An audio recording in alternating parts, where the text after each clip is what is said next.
your morning rounds, our look at the medical news of the week. This morning, a condition that is so common you actually may not think of it as a mental health problem. We're talking about loneliness. Previously published research suggests there could be a link between being lonely and your overall health. A new survey released by the health services company Cigna tried to gauge the extent of loneliness in America. A little over 20,000 adults were surveyed using the UCLA Loneliness Scale, a questionnaire designed to evaluate the level of loneliness and our social isolation that someone might feel. For more, we are joined by Dr. Gail Saltz. She is a psychiatrist and the author of the book, The Power of Different, the Link Between Disorder and Genius. Welcome back, Dr. Saltz. Thank you for having me. So let's talk about this. When you look at some of the results that Cigna published, did anything surprise you? As a mental health professional, no. Probably to the general public, yes, because really the numbers are quite high. Many of us, or at least sometimes, are feeling quite lonely, and many people actually are always feeling quite lonely, which is really important. It has physical health ramifications, mental health ramifications, and you could say that this rises to the level of true public health concern. Was there sort of a generational difference, like an age difference, and more so in one category? That's what might surprise people the most.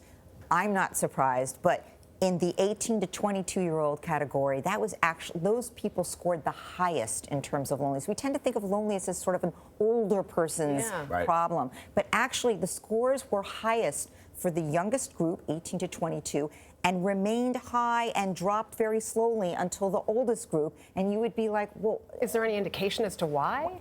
Well, I think that there is, actually. The study didn't look at that specifically, but if you think about it, right, people are marrying later than ever. Marriage is actually, and partnership is a big antidote to loneliness.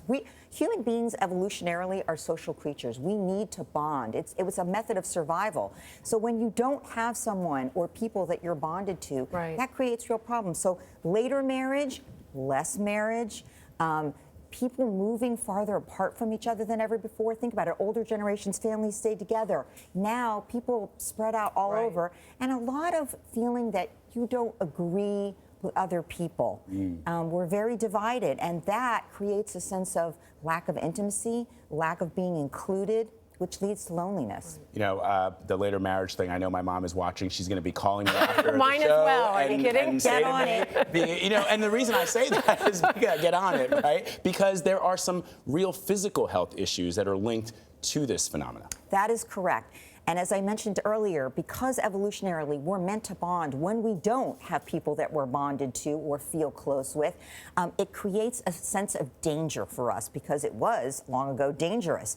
And that makes us release the cortisol, the hormone cortisol, which is the stress hormone, which causes cardiovascular problems, hardening of arteries, decrease in immunity, more likely to get infections. That decrease in immunity also leads to higher rates of cancer. So there are lots of actual physical health problems that can occur as a result of prolonged feelings of loneliness.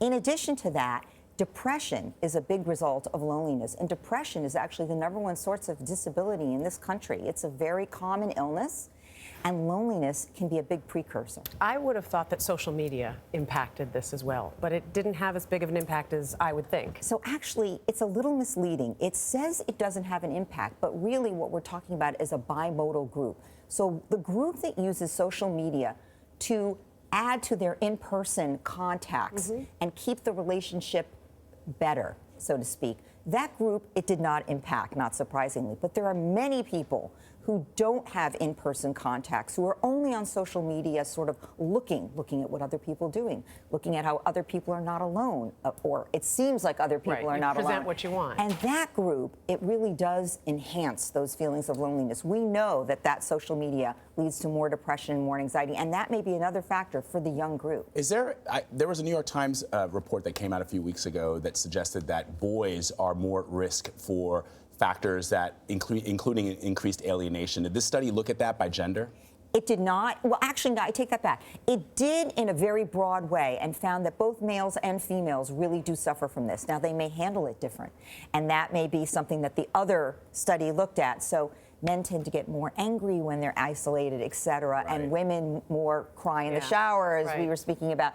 There may be differences in reaction, but it does affect both men and women. And I would say, we have to consider this as a public health issue. And what can we do? there are things we can do to encourage people to have more in-person contacts, like, you know, your mother will do later. And take advantage of this to have open a conversation as That's well. right, and get people to join you in things. Just not too much conversation. That's right. That's Just not too much conversation, Mark. Dr. Gail Saltz, we're out of time for this conversation, but thank you. My pleasure.